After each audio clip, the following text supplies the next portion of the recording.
লজ্জার হোয়াইট ওয়াশে ডুবলো টাইগাররা। এমন ফলাফল কি মেনে নেয়ার মতো? ওয়ানডে ম্যাচ নয়, যেন চলছে আফগান ক্রিকেটারদের বোলিং প্র্যাকটিস, যেখানে চোখের পলকে পলকেই পড়ছে উইকেট।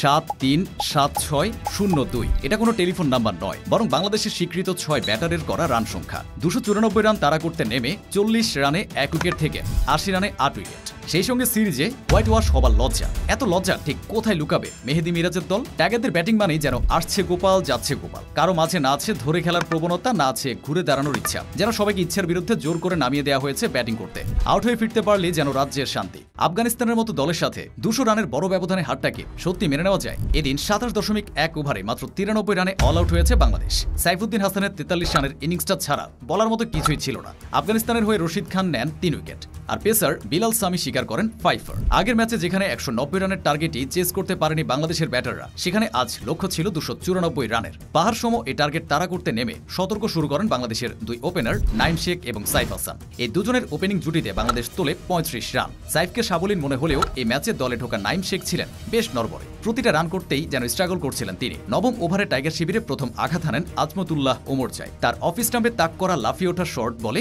ডাউন দ্য গ্রাউন্ড হাঁকাতে গিয়ে নবীকে ক্যাচ দিয়ে বিদায় নেন নাইম। 30-এরও কম স্ট্রাইক রেটে 24 বলে মাত্র 7 রান করে আউট হন তিনি। ফর্মের বাইরে থাকা নাজমুল শান্ত এদিন ছিলেন নিষ্প্রভ। পেসার বিলাল সামির অ্যারাউন্ড দ্য উইকেট থেকে ধেয়ে আসা বলে কাট করতে গিয়ে স্টাম্প হারান নাজমুল হোসেন শান্ত। 16 বলে 3 রান করে প্যাভিলিয়নের পথ ধরেন বাংলাদেশের সাবেক এই অধিনায়ক। 47 রানে দ্বিতীয় উইকেট হারায় বাংলাদেশ। 16তম ওভারে বল হাতে নেন রশিদ। তার করা প্রথম বলে বোল্ড হন হৃদয়। তার গুড লেংথের গুগলিটি পেছনের পায়ে ভর দিয়ে কাট করতে গিয়ে স্টাম্প হারান। 12 বলে 7 রান আসে তার ব্যাটে। আগের ওভারে জীবন পাওয়া সাইফও বেশিক্ষণ টিকে থাকতে পারেননি। রশিদের গুগলিতে বোল্ড হয়ে ফিরে যান তিনিও। পা বাড়িয়ে ডিফেন্স করতে চাইলেও গুগলি বুঝতে না পারায় বোল্ড হন এই ব্যাটার। 54 বলে 3 ছক্কা আর 2টি চারে 43 রান আসে সাইফের ব্যাটে। 2 ওভার মিলিয়ে 4 বলের মধ্যে 3 উইকেট হারিয়ে ফেলে বাংলাদেশ। বিলাল সামির ওভারের প্রথম 2 বলে বিদায় নেন মেহেদী হাসান মিরাজ এবং শামীম হোসেন। অফিস স্টাম্পের বাইরের বলে উইকেটের পেছনে ক্যাচ দেন মিরাজ, আর গাছাড়া সিঙ্গেল নিতে গিয়ে নাঙ্গুলিয়া খারুতের সরাসরি থ্রোয়ে রান আউট হয়ে ফিরে যান শামীম পাটোয়ারি। 1 বল খেলে 0 রানে বিদায় নেন তিনি। 20 ওভারে বাংলাদেশ করে 6 উইকেটে 74 রান।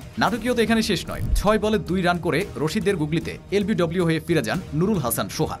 80 রানে 8 উইকেট হারিয়ে চরম লজ্জার সামনে পড়ে যায় বাংলাদেশ। শেষমেশ 27 ওভার 1 বলে অল আউট হয় মেহেদী মিরাজের দল। আর আগে টসে জিতে এদিনও ব্যাটিংয়ে নামে আফগানরা। প্রথম 2 ম্যাচে কিছুটা ভুগলেও তৃতীয় ওয়ানডেতে লড়াকু সংগ্রহ করে তারা। এদিনও 95 রানের অসাধারণ ইনিংস খেলেন ওপেনার ইব্রাহিম জাদরা। ইব্রাহিম গুরবাজ, সেদিকুল্লার অসাধারণ শুরু এবং শেষ দিকে মোহাম্মদ নবীর ঝড়ো হাফ সেঞ্চুরিতে 9 উইকেটে 293 রান তোলে আফগানরা। বাংলাদেশের হয়ে সাইফ হাসান মাত্র 6 রান খরচায় নেন 3 উইকেট। এই ম্যাচ জয়ে 3 ম্যাচ সিরিজের 3টিতে জিতল হাসমুদুল্লাহ শহীদের দল। ক্যারিয়ারের মেইডেন ফাইটার শিকার করে ম্যাচ সেরা হয়েছেন বিলাল সামি। আর সিরিজ সেরার পুরস্কারটা ঢুকেছে ব্যাটার ইব্রাহিম জাদরানের পকেটে।